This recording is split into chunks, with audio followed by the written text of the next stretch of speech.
I started going to Toondah Harbour and to Cleveland way back in 1988. It's a beautiful part of southeast Queensland. It's very close to the to Brisbane, a lovely gateway out onto Stradbroke Island. And for me, in the 32 years that I've been visiting it, the place where I go to look out over the area is completely unchanged. It hasn't changed a jot in that time. I think all Australians know how important our coastlines are because I think something like 85% of us live on them. We choose to holiday on them. We choose to take our daily walks on them and so on.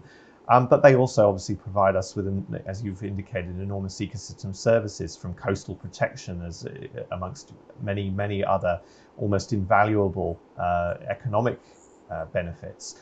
Um, how is it that these values are under threat? Just quickly paint me a picture of the intensity of the proposals that for this particular site.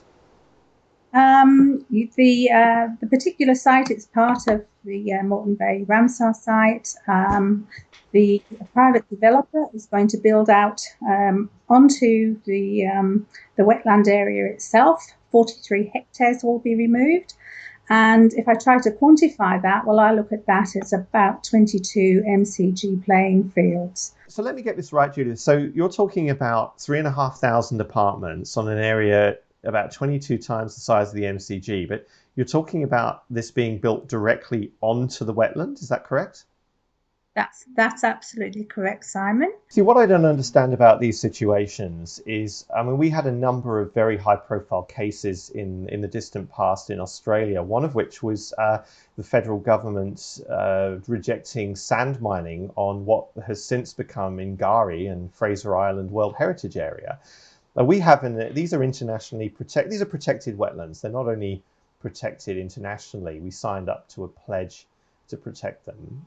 But furthermore, they're protected under our own national laws. It seems almost absurd that a decision could be made to destroy, and we are talking about destruction of that habitat. That's right. Large amount of concrete. I mean, the area at the moment, it's got an almost rural feel along that particular part of the coastline. Some lovely houses overlooking this area. Well, some of these buildings are going to be 10 stories high. Let's talk about Ramsar sites for a moment. So Ramsar was one of the first international pieces of international law, one of the first conventions that the world signed up to protect. And why did they do it? They signed up to it to protect the integrity of coastal ecosystems worldwide because coastal ecosystems, wetlands, freshwater habitats, and so on, they provide, they're effectively rivers for life. Okay? That's correct. Toondah is among one of the most important of those in the world. What we're effectively talking about is the birds being an indicator of the underlying fabric of that value that we just discussed. So we save the birds because we want to save the rivers and wetlands for life. Yes, it's such an important ecosystem.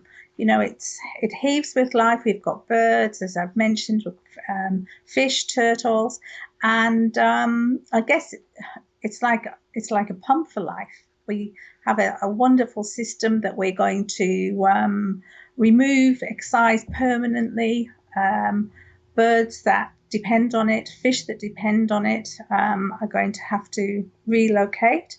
And there's an assumption that birds can fly, so they just fly somewhere else. But what's truly remarkable about migratory shorebirds, when the eggs hatch, the parents leave them and they migrate back. And then about 6 weeks later, these birds, with no one to show them the way, come back to the same area.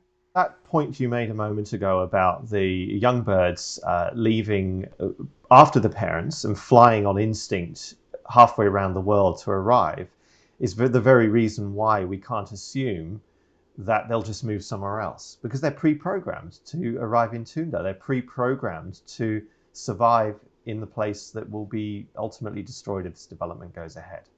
Tell me about one of these birds and its migration. I think the bar-tailed godwit is one in particular that we've got some video here to show about, and that undertakes a spectacular migration to arrive in Toondah, doesn't it?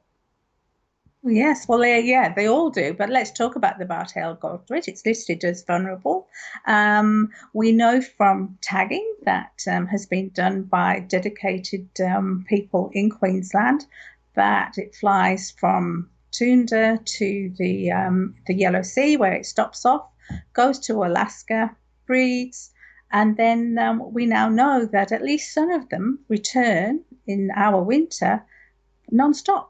Hmm. 11,000 kilometres in 9 days without stopping. There could be a moment at some point where these birds will take off from their breeding grounds to fly non-stop to Australia to arrive at a wetland that their predecessors have lived on and fed on for centuries, to find it completely gone.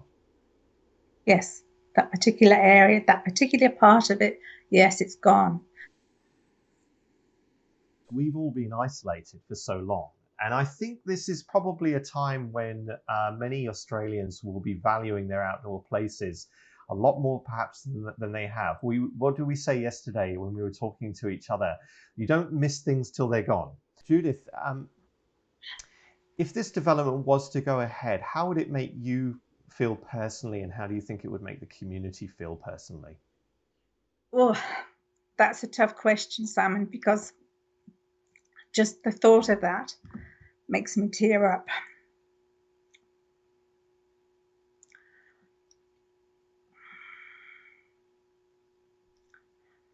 I just cannot believe that something that is so beautiful and is home to so many things could become a concrete archipelago. It will truly devastate me.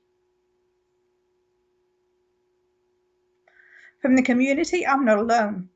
I could fill this house with people who would be sobbing with me.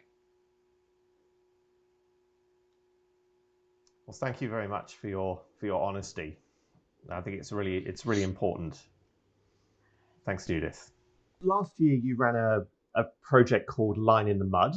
Tell me about that project, and what surprised you about the turnout? Um, okay, so it was May the 11th. Last year was World Migratory Bird Day, and we thought, what can we do to raise awareness of the importance of Toondah, the Bay, and the Save the Bay campaign. And we came up with this concept of let's draw a line in the mud. We talk about it line in the sand. We decided to say line in the mud, and we publicised it, and our colleagues in other environmental groups and local community groups publicised it. But we truly expected about 100 people to come, and between 500 and 600 people came. Wow. But for COVID-19, we'd be doing something probably bigger and better, and we'd have 1,000 people down there today. But I honestly believe that COVID-19 has been a tipping point in people's psyche.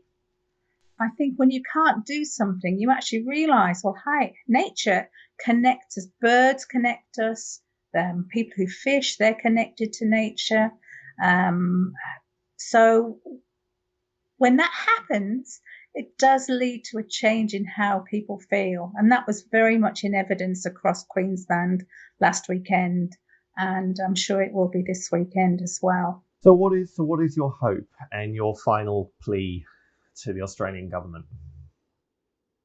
My hope is that because we've been able to demonstrate an incredible amount of national and local and regional opposition to this project, because natural amenities are so important, and because domestic tourism is just going to be really important over the next 2 years, because by most measures, most of us won't be travelling, that this will be protected, that the Australian government will stand up to its international obligations, recognise what a gem this place is, update the port by all means, do some development, it needs it by all means, but not on the Ramsar site.